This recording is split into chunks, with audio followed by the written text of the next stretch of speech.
Ok, donc comme je disais, je crois que c'est quelque chose qui est archi fréquent chez nous. Genre, il n'y a pas de demande en mariage, rien, mais on commence déjà à parler du mariage. Exactement. Bon. Mais après, enfin, je sais pas comment ça se passe chez les autres.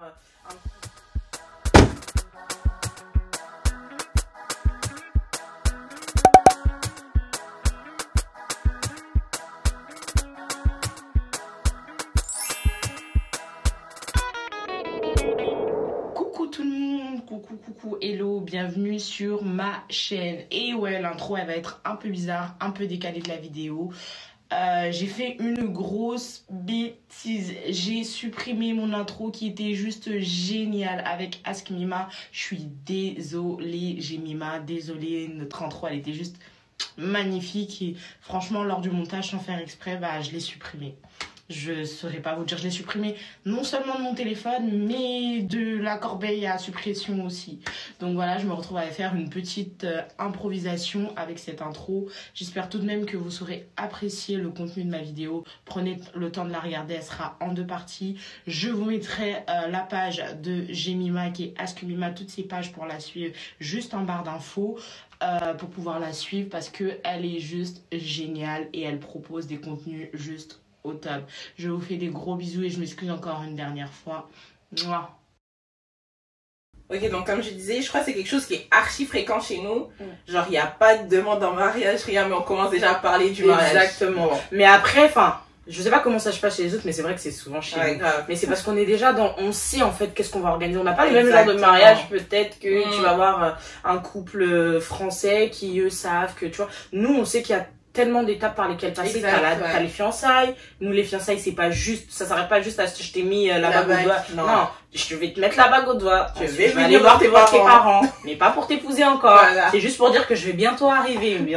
Pour la dot. Et ensuite, une fois que j'arrive pour la dot, je vais pouvoir t'épouser devant l'église. Voilà. Donc, en fait, on se met déjà généralement dans le bain dès le départ. Ouais. Donc, en fait, ce qui était important pour nous, c'était vraiment dans un début de le faire savoir. Enfin, surtout pour mon mari. Nous, les filles, généralement, c'est un peu tabou. C'est pas tout de suite que tu vas aller voir ton père. Surtout au bout d'un mois de relation, 2 mois.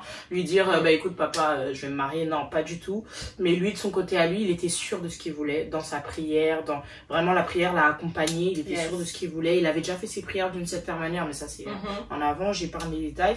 Donc il est allé voir ses parents et à partir du moment où il est venu me voir, il m'a dit écoute, moi, mon père, ma mère, c'est bon. Ils savent que je suis avec toi.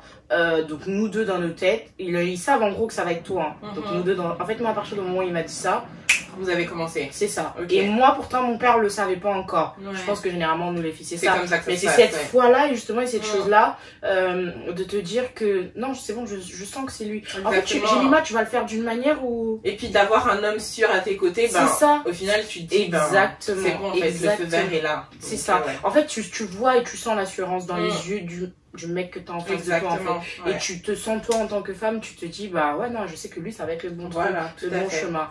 Donc, vraiment, ça a commencé à partir de là, il m'a dit ça. Et pourtant, moi, faut savoir que j'avais très, très peur de mon père. Donc, je savais même pas comment j'allais introduire ce truc-là. Mais malgré ça, je me suis lancée. Donc, l'organisation a débuté premièrement à partir du moment où lui, il a fait comprendre à ses parents qu'il allait épouser une femme. Donc, du coup, ça a débuté là. Donc, ça a commencé, nous, dans nos têtes. Donc, on a commencé à regarder déjà tout ce qui était sale. Ça a été la première chose à faire. Avant même les fiançailles. Non, on pensait même pas encore aux fiançailles à la date, non. Et surtout au vu, après, ça dépend de chaque pays, de chaque fille. Mais nous, ici en France, je parle vraiment pour notre cas. Et ça dépend aussi de chaque fille. Moi, je suis pas genre, ça c'est moi, ça me regarde que moi, je suis hyper compliquée. Donc, je voulais la plus belle salle, la salle qui s'était pas encore faite, qui se voyait pas, etc. machin. Donc, fallait chercher. S'il y a un conseil sur l'organisation déjà que je peux donner, c'est vraiment par rapport à nous, on avait déjà posé la date. Premièrement, on s'était dit, allez, le 20 juillet 2019. Donc, depuis le départ, on savait que cette date-là, il nous reste exactement 2 ans. Et est-ce que la date, vous l'aviez mis par rapport à la salle? Ou c'était juste, vous avez déjà décidé de la date et ensuite vous avez tout commencé à chercher? Dieu a été avec nous. Parce que nous, on s'est dit le 10... En fait, on a senti ce truc-là. On s'est dit, non, le 19... ça dit, le 19. Donc, on a emmené tout, que ce soit dans la foi et que ce soit dans notre démarche de tous les jours. On a emmené à ce que tout se regroupe sur cette date-là. Parfait. Donc du coup, en fait, justement pour avoir cette date-là, le 19, on s'y est pris en avant. Donc nous, à partir de l'année 2017, je me suis mariée en 2019, donc 2017, début, vraiment janvier, on a commencé à essayer de regarder les salles. Moi, j'en avais parlé à ma mère, donc ça me laissait cette liberté-là. Exactement. Ta mère, elle te dit oui, tu sais que... Les mamans, on est toujours... Tu sais que papa va suivre derrière. Voilà. Donc on a commencé à regarder les salles, on a commencé à budgétiser un peu tout ça. Parfait. Donc mon mari, informaticien, est très écrit, moi je suis très blabla. Ok, donc c'est là où je voulais arriver. Donc, bon, son mari Hervé, pasteur Hervé. Donc du coup, vous avez écrit quand même quand on est arrivé à la budgétisation et tout, vous avez quand même écrit, donc c'est pas juste un rêve, une idée qui est sortie de nulle part et vous avez dit on va se marier, on va se lancer, sans pour autant regarder derrière qu'il faut structurer les choses. Non. Alors, je dirais pas que c'est une idée qui est venue de nulle part, elle est venue du cœur. Yes. À partir du moment où elle vient du cœur, par exemple, moi, je vais être une personne, j'écris pas. C'est pas mon truc d'écrire. Même quand j'ai des programmes, des projets, j'écris pas. Mais par exemple, mon mari m'a un peu éduquée dans ça parce que lui, il écrit. Et j'ai compris l'importance d'écrire les choses. Quand on le dit, même quand on nous l'enseigne à l'église, d'écrire les choses, ou même quand tu parles, tu vois. En fait, je trouve qu'on s'unit bien dans ça parce que moi, on va dire... j'ai ce pouvoir-là, enfin moi j'ai la facilité de parler, de dire que je vais faire telle chose et lui il a cette facilité d'ancrer cette chose. Donc en fait on va dire qu'on s'est très bien accordé là-dessus dans le sens où, mais moi j'avais telle idée, je me disais je veux telle salle, elle coûte dans autant, ok bah lui il va faire son tableau, il va dire on a vu telle salle coûte autant, ok. Moi je sais, en fait on a vraiment fait une budgétisation du tout. On a fait, en fait on comptait sur personne. Ça veut dire qu'on se voyait, et lui et moi. Voilà. Ça, franchement, si je peux vous conseiller quelque chose, c'est sûr que les familles elles vont venir derrière. Sûr. Encore, hein. On dit sûr, mais c'est vrai. C'est pas tout le temps le cas. Mais on est sûr, Dieu fait toujours en sorte qu'il y ait des gens qui vont vous suivre financièrement ou même vous aider dans votre organisation. Donc nous, en fait, dans un début, on a effacé toutes ces personnes-là. La première année, on a effacé toutes ces personnes-là. J'ai vu ce que mon mari gagnait. L'importance de la femme. Voilà. J'ai vu ce que mon mari gagnait et en fait ce que moi aussi je gagnais. J'ai mélangé ça et j'ai vu en fait à long terme. D'où j'ai fait jouer ma foi. Parce que rien ne me disait que j'allais continuer à travailler ou que lui, même s'il était en CDI, bah, du jour au lendemain, voilà. J'ai travaillé à partir de ma foi. Après moi, je suis quelqu'un qui... je mets toujours option B. Si jamais ça marche pas, il me faut ça. Moi, je suis comme ça et je vous le conseille quand vous êtes sur la préparation d'un mariage. C'est très, très, très important. Vous pouvez pas vous dire juste, je fais le plan A, oui, à la fois, mais je fais le plan A, mais Seigneur, je sais que si ça marche pas, je vais retomber sur des très bonnes pattes. Exact. Tu vois, moi, j'ai toujours été sur ça et franchement, je le conseille à celles qui sont en train d'essayer, qui sont en train d'organiser leur mariage. Donc, du coup, j'ai vu ça. En termes de budgétisation, qu'est-ce que gagnait mon mari? Est-ce que ça allait rentrer dans les 2 ans? Le fait de payer telle chose. Et est-ce qu'il y a une date, genre, est-ce qu'il y a une date parfaite où on se dit, ok, il me faut 2 ans pour réaliser le mariage de rêve, il me faut 1 an, il me faut 6 mois, ou c'est vraiment selon le budget de chacun? Où il y a vraiment genre, on se dit, parce que des fois nous les filles, on se dit vas-y, on presse notre compagnon et tout, vas-y chérie, je veux me marier. Mais on oublie que la date qu'on a choisie, ça arrive dans 1 an. Et peut-être que d'ici 1 an, ben, on n'aura pas forcément les moyens pour arriver à ça. Donc, est-ce qu'il faut genre un laps de temps parfait? Pour moi, c'est à vous de le définir. Il y en a un. Moi, ça c'est... Tout ce que je vais dire, ça sera selon moi et peut-être selon plusieurs témoignages que j'ai pu recueillir, pardon. Pour moi, en tout cas, c'est important, le temps. Si tu décides d'oublier le temps il va t'avoir. Tu l'oublies, il va t'avoir, c'est simple en fait. Parce que même le jour J, tu vas devoir calculer ton temps. Donc si avant ça, tu ne calcules pas ton temps et que tu te dis je veux juste le faire, j'y vais à l'aveuglette comme ça, tu vas te retrouver les derniers jours à... Peu importe ton budget, tu peux avoir le dernier budget de 70 000 euros, de 100 000 euros, comme tu peux avoir ton budget de 15 000, de 10 000 euros. Il te faut le temps d'organiser ton mariage. Peu importe. C'est vrai que sur certaines, voilà, tu as des échelles où il te faudra plus de temps parce que tu sais que, voilà, il y a les prestataires que tu dois regrouper pour ce jour-là. Ils sont pas à ta disposition dès le départ. En fait, tu as plein de choses, tu as plein de facteurs qui t'obligent à prendre en compte de manière très importante le facteur temps. Tu vois. Donc nous, on l'a pris en compte. Donc moi, je savais que ça rentrerait dans les 2 ans. Tu vois. Sachant encore qu'après, tu n'es pas sûr que ça va vraiment être ça. Donc, le facteur temps, moi, je te réponds, j'ai mis il est très, très, très important. Tu l'oublies, comme je l'ai dit, il va t'avoir. Donc les nanas, n'oublions pas. Le temps de préparation. Le temps. Surtout pour un aussi grand événement. Non, faut prendre le temps. Après, ça dépend, c'est vrai, de chacune, mais peu importe le mariage, ça reste unique pour chacune. Exactement. Même si tu as décidé de mettre 5 000 euros, il va être important. La manière dont tu vas l'organiser va être importante. Pour moi, il y a personne qui se marie pour bâcler son jour J, en fait. Jamais. Donc, si tu veux un beau mariage, prends le temps. Ça peut être 1 an qui va t'arranger toi, hein. Ça peut être 3 ans qui va arranger une personne ou 4 ans. Bon, ils dureront pas non plus trop longtemps.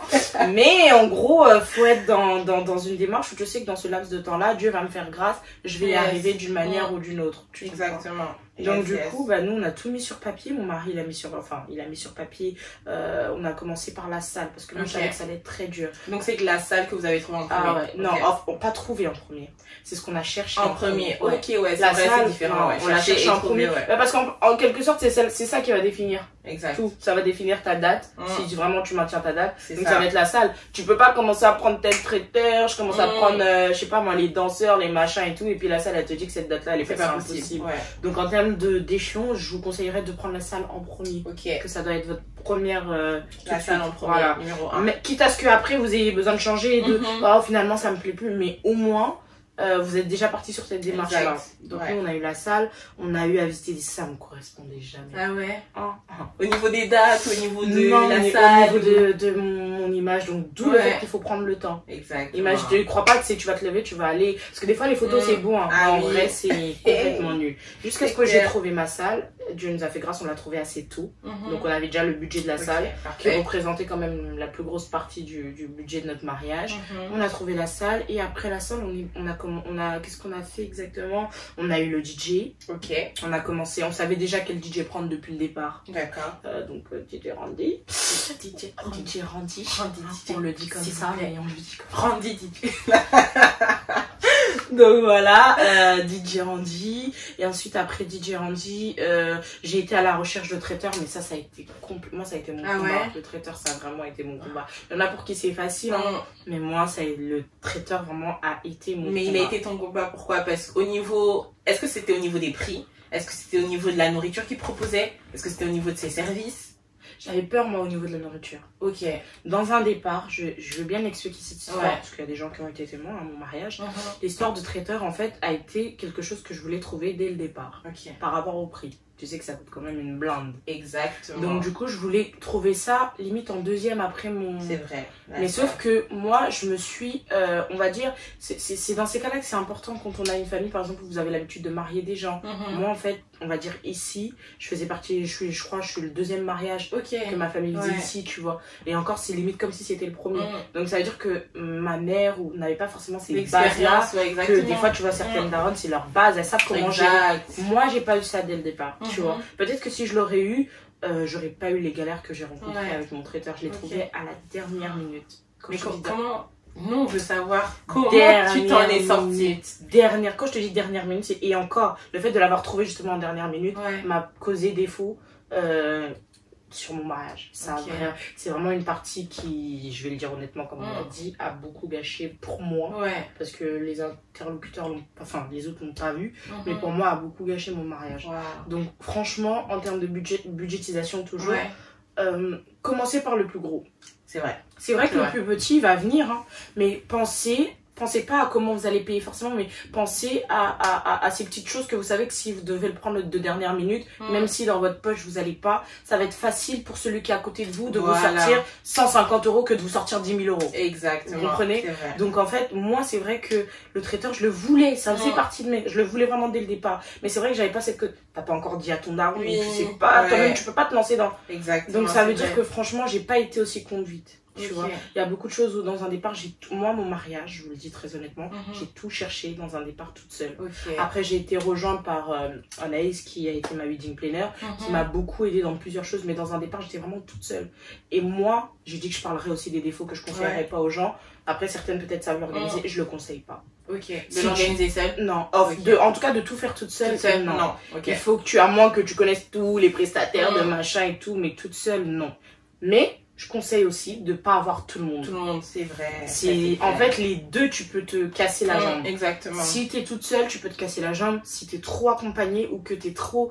En fait, moi, mon problème, moi, tu peux être accompagnée, mais il y a des gens qui savent être catégoriques. Moi, c'est... Non. Je suis trop genre, d'accord, bon, bah, je vais peut-être... Et en fait, ça va être plus ton mariage, ça devient le mariage de tout le monde. De tout le monde, exactement. Donc, dans un départ, j'ai eu cette grosse erreur-là de pas avoir trouvé mon traiteur tout de suite. J'ai trouvé vraiment à la fin parce que à chaque fois que j'en voulais un, ou il était déjà pris. Voilà, où il était déjà pris, ou au niveau du budget, je trouvais que ça concordait pas avec ce qu'ils proposaient. Ok. Parce que j'avais sûrement déjà mangé à 1 ou 2 mariages à eux. Et en fait, au final, ça passait pas. Mais en fait, je viens de m'en rappeler. De base, le traiteur que je voulais, que les yeux fermés, demande-moi 20 000, je te donne. Vraiment. Bah, elle était prise. Alors que je savais que c'était elle. J'avais mangé au mariage du cousin à mon mari. C'était excellent. Je pense que tu la connais. Je crois que c'est saveur. Attends, c'est quoi la maman Moulouba, là. Que tout le monde connaît. Si. Maman la Providence, non? Non, c'est pas ça. J'osais ça, la Pibo. On fait des pubs gratuits. Non, alors je sais plus, mais en tout cas, je sais que c'est la base, cette dame-là. Je sais que, en tout cas, tu peux mettre 10 personnes. Sur 10 personnes, t'en as au moins 8,30 qui vont te dire que non, elle, vraiment. Et en plus, donc quand je suis allée vers elle et que j'appelais qu'à cette période-là, c'était mort. Elle avait déjà quelqu'un. En fait, c'est ça déjà qui m'a cassé dans mon truc. Ça m'a vraiment cassé dans mon truc. Donc je pouvais pas trouver. Enfin, ça m'a bloqué. Tu vois ce que je veux dire? Les autres où j'allais manger, je ne critique pas. C'était pas ma convenance. Bah oui. De toute façon, c'est normal. C'est ton mariage. Tu veux faire exactement comme pas toi, ma convenance. Donc, exactement. Je suis allée une fois, on m'a dit ouais, ça va vous faire 16 000 €. Hey. Alors qu'en mangeant, j'avais mangé à 2-3 mariages. Je dis pas un seul mariage. Pas du tout. Non, pas du tout en fait. Et donc du coup, en fait, j'ai oublié ce facteur-là. Donc du coup, je l'ai mis de côté. Ok. Donc j'ai fait autre chose. J'avais déjà tous mes prestataires en tête. Moi, en tout cas, en termes d'organisation, je me suis organisée. Je me suis organisée. Mais je pense qu'à l'époque, j'ai pas eu cette maturité dans la prière. Ok. Franchement, c'est important. Quand on nous le dit... Est-ce que tu peux appuyer vraiment? Non, quand on nous le dit, on rigole. Je te jure, j'ai mis mon rigole. Quand on nous le dit, on rigole. Moi, j'ai rigolé. Je dis la vérité, hein. Je dis la vérité, j'ai rigolé. J'ai beaucoup rigolé avec elle. C'est à la fin que je me suis vraiment activée. Mais en fait, c'est à partir du moment où t'as ta date avec ton mari, vous vous êtes dit que vous allez vous marier, la prière direct. J'ai mes mains, si tu fais pas, à tes risques et périls. Voilà. Mais vraiment, Dieu il va être là. Hein. Comme moi, j'ai souvent l'habitude de le dire, c'est comme Samson. On rentre dans la prédication. Comme Samson. Mais c'est vrai, en fait, comme Samson, Dieu lui... En fait, il avait ce don-là. Son truc de cheveux. Moi, je parle en très terme. Son truc de cheveux. Mais en fait, à aucun moment, Dieu ne lui a enlevé ce don-là qu'il avait au-dedans de lui. Dieu nous laisse le choix. C'est pareil que Ève. Il y avait la pomme qui était là, ou la pomme, je dis pas la pomme, le fruit qui était là. Le fruit qui était là. Dieu, il te laisse le choix, en fait. Il te dit que je suis là. Si tu me veux, je te donnerai ci, ça. Mais maintenant, c'est à toi de venir vers moi. En fait, que tu te prennes des épines, que tu te prennes des coups de bâton. Moi, je te promets que tu vas me toucher. Même si tu marches sur toutes ces choses. Mais maintenant, à toi de décider si tu préfères glisser sur le terrain qui te paraît assez doux, machin. Et après, au final, tu te casses, hein. Je te préviens, en plus, que tu vas casser la tête. Ou bien, atterrisser. Tu peux glisser aussi en venant vers moi. Tout comme tu peux marcher sur des épines et finir par me toucher. Et on a cette part-là, nous, en tant qu'humains, de prendre ces décisions-là. Et moi, très personnellement, c'est mon regret de pas avoir été plus ferme. Je dis pas que j'ai pas été dans la prière, mais j'ai pas été assez ferme. D'accord. Je pense que c'est même le conseil, le premier conseil. Moi, personnellement, je suis pas mariée encore. Encore. Voyez, caca bien. Dans la voix. Non, plus sérieusement. Mais c'est vraiment le premier conseil qu'on peut vous donner dans tout, pas que pour le mariage, mais dans tout. Et en sachant que le mariage est une institution divine. Donc c'est là où tu te dis c'est encore plus important de prier pour cette institution divine. Donc les filles, la prière, top list. C'est la prière. Franchement, je sais pas de quelle origine vous êtes, mais en tout cas, la prière, c'est très important. C'est la première base à avoir avant toute chose, mais vraiment avant toute chose. Et je pense que ça vous accompagnera même lors des moments de doute où c'est pas tous les prestataires qui sont animés de bon cœur ou qui sont animés de ah ouais, moi j'ai eu l'occasion de voir, on va arriver à ça. On va y aller dessous ici. On a tout programmé, donc on a regroupé tous nos prestataires, c'était bon, on savait que lui on le voulait, on a parlé avec chacun de nos prestataires, ils connaissaient déjà nos dates. Bien qu'on n'avait peut-être pas encore déjà signé avec eux, mais ceux qu'on voulait, ils le savaient déjà. Donc dès 2017, si tu veux, on avait déjà tous nos prestataires, on avait déjà la salle. Maintenant, il faut commencer les paiements. Exactement. Si je peux conseiller un truc, c'est que selon votre budget, ou je sais pas, peut-être que vous pouvez en parler à vos parents, et que vos parents décident, ok, c'est bon, on peut déjà se mettre dedans, mettez-vous dès le départ à régler même petit à petit. C'est vrai. Pour que la balle, elle soit moins lourde à la fin. Ça, moi, ça m'a beaucoup aidé. Ça m'a beaucoup aidé. Ma salle, je l'ai même pas senti. Je pense que j'avais fini de payer ma salle, je pense 1 mois avant, si je dis pas de bêtises. Ah ouais, et pourtant, elle a coûté. Hein. Moi, ma salle, elle a coûté vraiment très, très, très cher. Et j'ai fini de je l'ai pas senti. Je l'ai pas senti parce que j'ai commencé à la payer en 2017. Ah oui. Pour un mariage de 2019, on paye en 2 ans à l'avance. Ouais, j'ai payé 2 ans à l'avance. J'avais en fait, ça te permet de, même si tu as des trous, tu peux te rattraper. Tu vas peut-être pas payer, j'ai pas payé chaque mois. Il y a eu des moments où je pouvais pas payer, mais pour vous dire que j'ai pu me rattraper à la fin sur ça. Donc si je peux donner un conseil, c'est trouver vos prestataires sur lesquels vous êtes sûr, vraiment sûr et certain. Ou sinon, en tout cas, informez-les, faites déjà des premiers rendez-vous. Je sais que généralement on demande tout de suite la compte, mais parlez avec vos prestataires, essayez de leur faire comprendre que je parle avec vous, je pense que ma date sera ça. Donnez-vous ces 2-3 jours-là auxquels vous avez le droit encore avant de signer, de regarder ailleurs, c'est important. Regardez toujours tout. Toujours comparer, toujours. Même si on est sûr de la personne. Non, mais même si t'es sûr, moi j'étais sûre, hein. Sur un des prestataires là, j'étais hyper sûre, yeux fermés. Mais c'est un des prestataires qui a mon mariage, tu vois. Donc franchement, même si ayez l'occasion d'aller voir ailleurs. Et l'occasion d'aller voir ailleurs. Je dirais aussi pour celles qui aiment, peut-être qui aiment le luxe, le machin, et pas peur du prix que vous allez mettre dans votre mariage. Ça, les gens souvent, t'as dépensé autant pour ta mariage. Bah ouais, mais non, en fait. Certaines vont dire oui, mais t'as pas besoin de dépenser autant pour... Oui, mais on n'a pas tous la même importance qu'on apporte à telle chose ou telle chose, en fait. Ça, j'aimerais vraiment qu'on s'arrête là-dessus, parce que la dernière fois que je faisais le débat sur ma page Instagram, je parlais des robes de mariée, etc. Et il y a des hommes aussi qui prennent l'habitude de répondre du coup. Et ils disaient oui, mais c'est trop cher, etc. Machin. En fait, il y a une fille qui a répondu, qui a dit, mais en fait, c'est dans la vie d'une personne, ça revient qu'une seule fois. Et c'est chacun fait ce qu'il veut. Le jour, pour lui, qui est le plus important de sa vie, chacun fait ce qu'il veut, en fait. Donc, ne te dis pas, ah bah moi, mon mariage, il m'a coûté 50 000, ma voisine, ça lui a coûté 20 000, moi, on va penser que je suis grave luxueuse, bling, etc. Tu fais ce que tu veux. Avec tes moyens.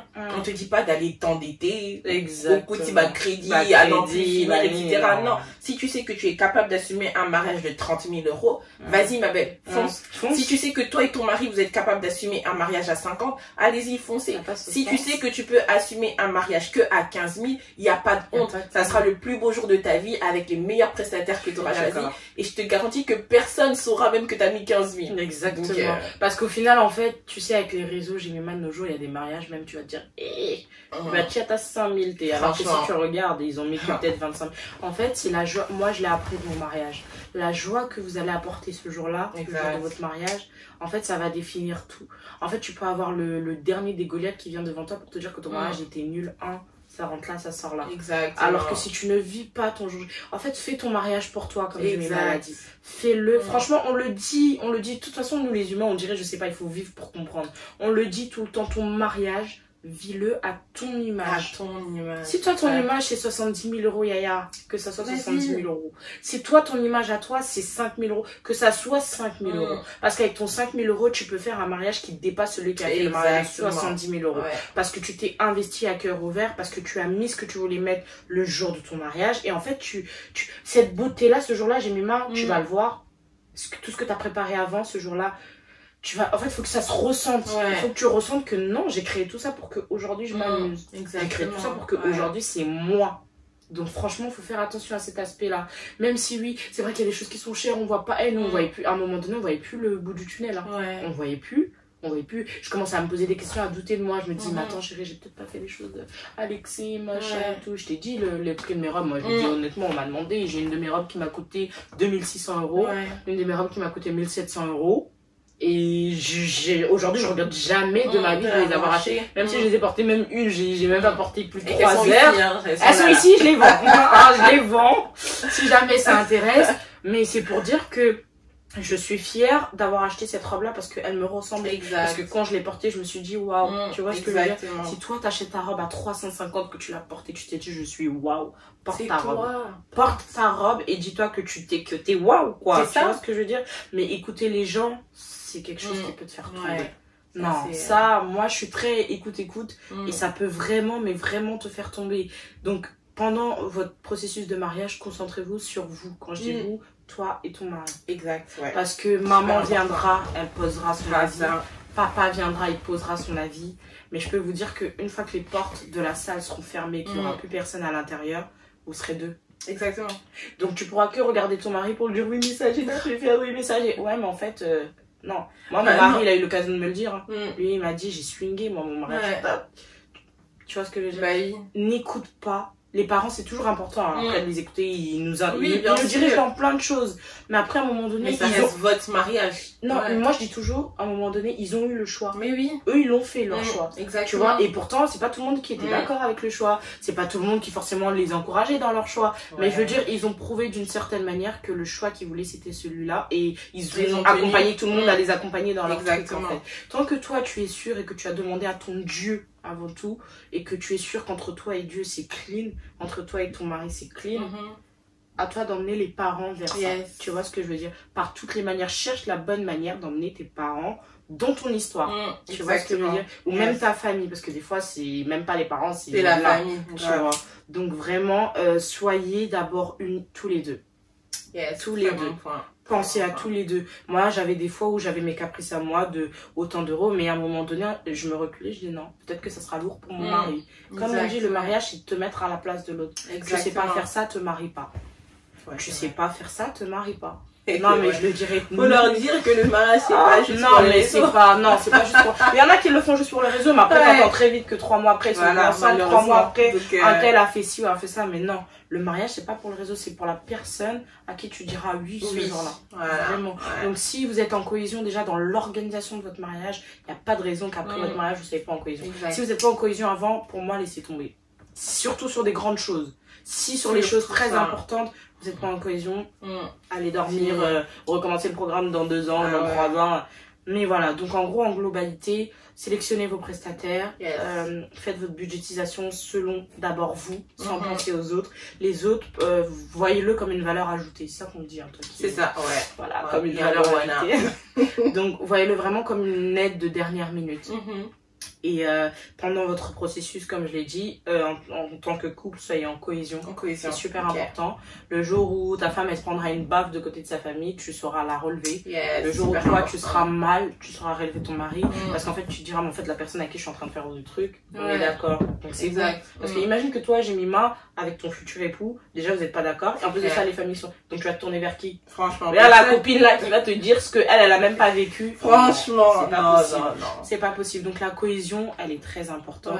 Et je pense que nous, en tout cas en termes de cohésion, et Dieu, c'est ce qui nous a poussé à notre mariage. C'est vraiment ça. Sans ça, on aurait vraiment pu laisser tomber et se marier en 2020 avec le Covid, on se serait jamais marié. Covid, what happened? Tu vois qu'il est fait Covid, moi, les gangas. Franchement. Voilà. Ok, niveau organisation, c'est booké. Nous, on veut savoir comment tu as vécu ton jour J. Est-ce que, Jemima, t'es le genre de mariée à être stressée? Genre le jour J? Jemima, tu me connais pas, hein. Plus que stressée.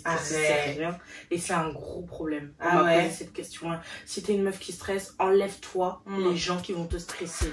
Et que ça soit père, mère,